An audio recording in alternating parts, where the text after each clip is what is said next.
Stanley worked for a company in a big building where he was employee number 427. Employee number 427's job was simple. He sat at his desk in room 427 and he pushed buttons on a keyboard. Orders came to him through a monitor on his desk, telling him what buttons to push, how long to push them, and in what order. This is what employee 427 did every day, every month of every year. And then one day, something very peculiar happened. Something that would forever change Stanley. Something he would never quite forget. He had been at his desk for nearly an hour when he realized that not one single order had arrived on the monitor for him to follow. No one had showed up to give him instructions, call a meeting, or even say hi. Never in all his years at the company had this happened, this complete isolation. Something was very clearly wrong. Shocked, frozen solid, Stanley found himself unable to move for the longest time. But as he came to his wits and regained his senses, he got up from his desk and stepped out of his office.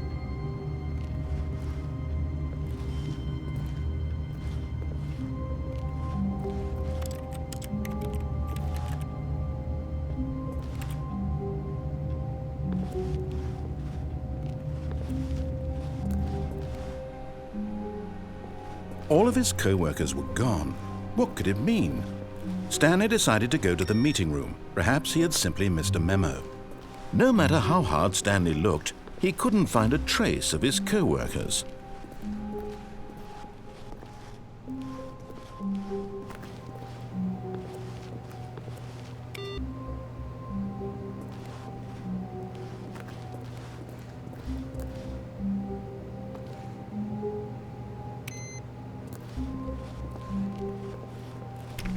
Stanley went around touching every little thing in the office, but it didn't make a single difference, nor did it advance the story in any way.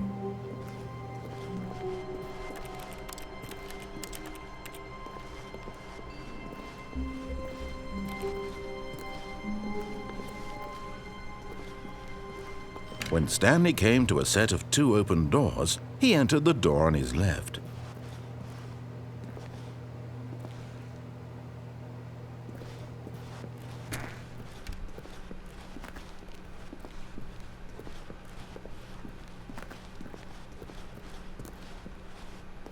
Yet there was not a single person here either.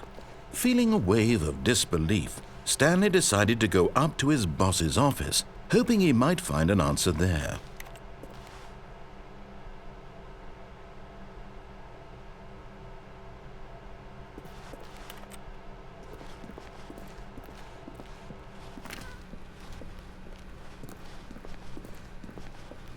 Coming to a staircase, Stanley walked upstairs to his boss's office.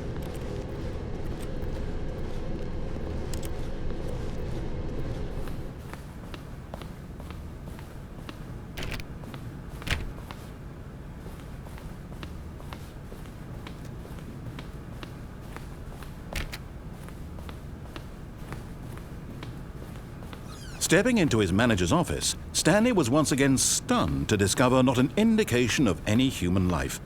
Shocked, unraveled, Stanley wondered in disbelief who orchestrated this, what dark secret was being held from him. What he could not have known was that the keypad behind the boss's desk guarded the terrible truth that his boss had been keeping from him. And so the boss had assigned it an extra secret PIN number, 2845. But of course, Stanley couldn't possibly have known this.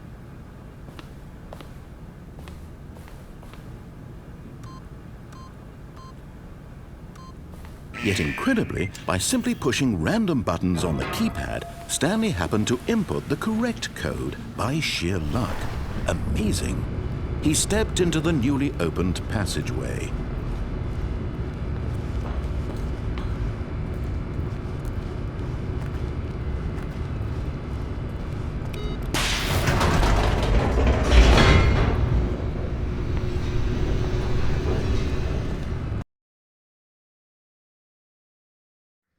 Descending deeper into the building, Stanley realized he felt a bit peculiar. It was a stirring of emotion in his chest, as though he felt more free to think for himself, to question the nature of his job. Why did he feel this now, when for years it had never occurred to him? This question would not go unanswered for long.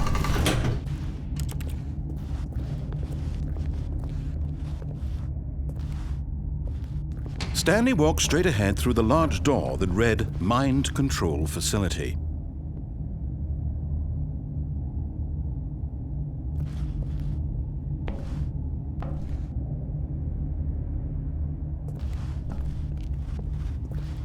Although this passageway had the word Escape written on it, the truth was that at the end of this hall, Stanley would meet his violent death.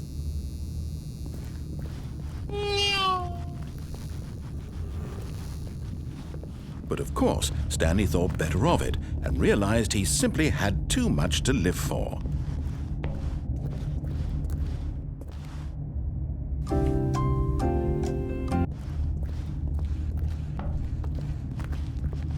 Nope, still on board with death. The door behind him was not shut. Stanley still had every opportunity to turn around and get back on track. At this point, Stanley was making a conscious, concerted effort to walk forward and willingly confront his death.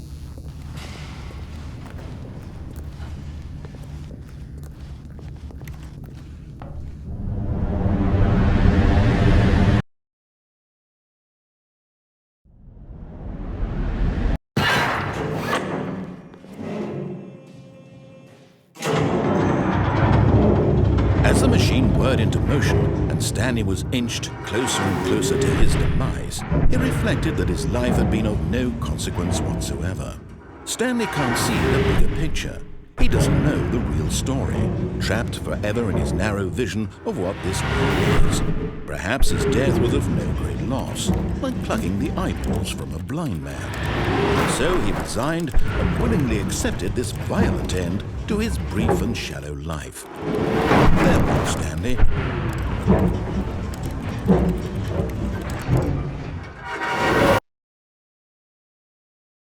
"Farewell, Stanley," cried the narrator, as Stanley was led helplessly into the enormous metal jaws.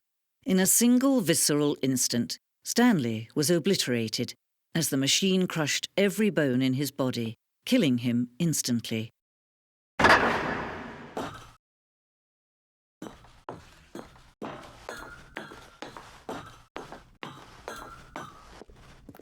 And yet it would be just a few minutes before Stanley would restart the game, back in his office, as alive as ever.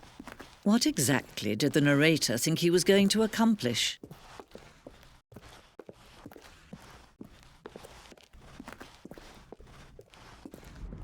When every path you can walk has been created for you long in advance, death becomes meaningless, making life the same. Do you see now? Do you see that Stanley was already dead from the moment he hit start?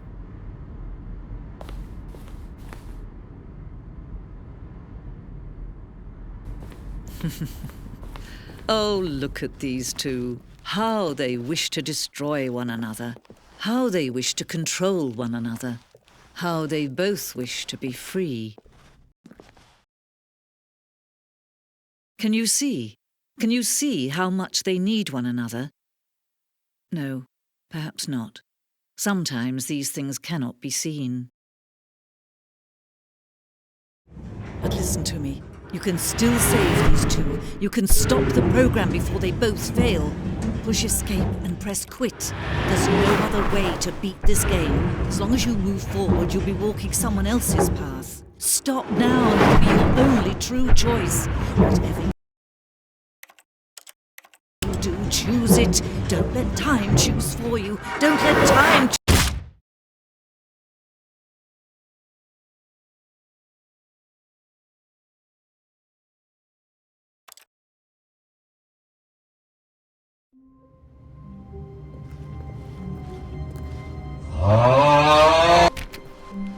When When Stanley came to a set of 2 open doors, he entered the door. This was not the correct way to the meeting room, and Stanley knew it perfectly well.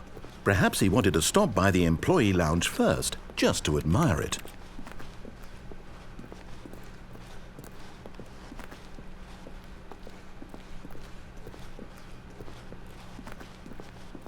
Ah, yes, truly a room worth admiring. It had really been worth the detour after all, just to spend a few moments here in this immaculate, but eager to get back to business. Stanley took the first open door on his left. No. Stanley was so bad at following directions, it's incredible he wasn't fired years ago.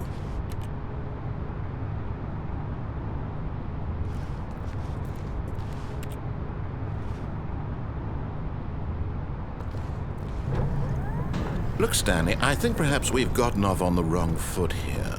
I'm not your enemy, really, I'm not. I realize that investing your trust in someone else can be difficult, but the fact is that the story has been about nothing but you all this time. There's someone you've been neglecting, Stanley. What? Really? I was in the middle of something. Do you have zero consideration for others? Are you that convinced that I want something bad to happen to you? Why, I don't know how to convince you of this, but I really do want to help you, to show you something beautiful. Look, let me prove it. Let me prove that I'm on your side. Give me a chance. Now listen carefully, this is important. Stanley walked through the red door.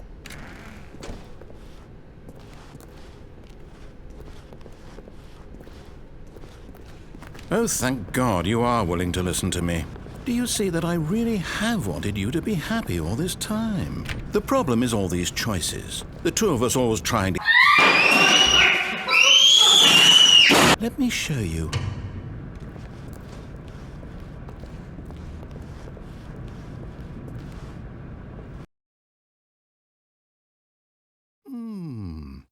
What do we want? What are we looking for?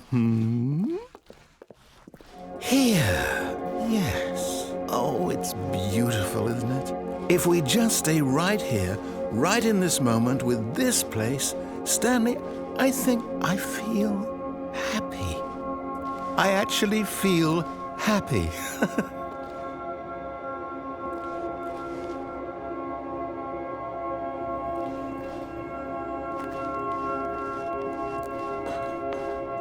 No, wait.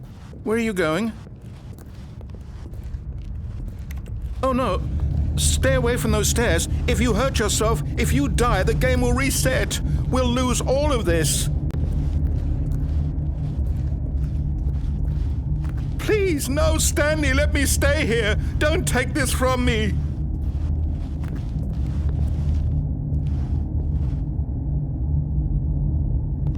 No!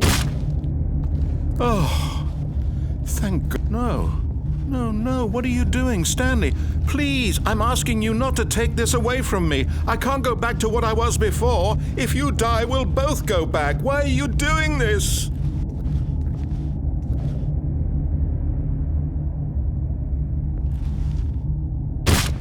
Stanley, let's go back to the other room. Can you do that for me?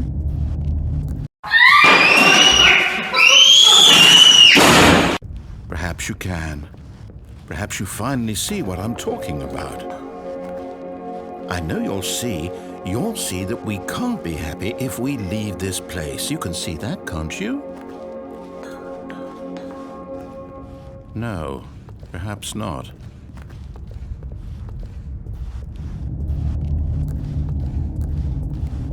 My God, is this really how much you dislike my game?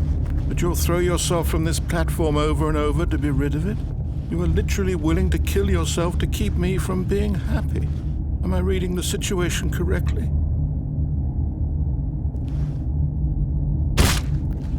Or maybe you're just getting a kick out of it. I don't know anymore. I just wanted us to get along. But I guess that was too much to ask. It looks like you wanted to make a choice after all. Well, this one is yours.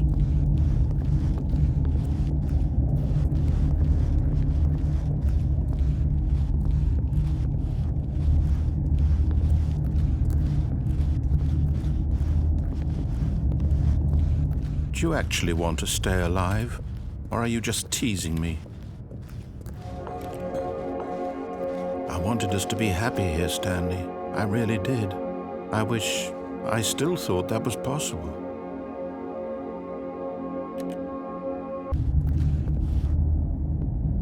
Is it over? It's going to restart, isn't it? I'm going back.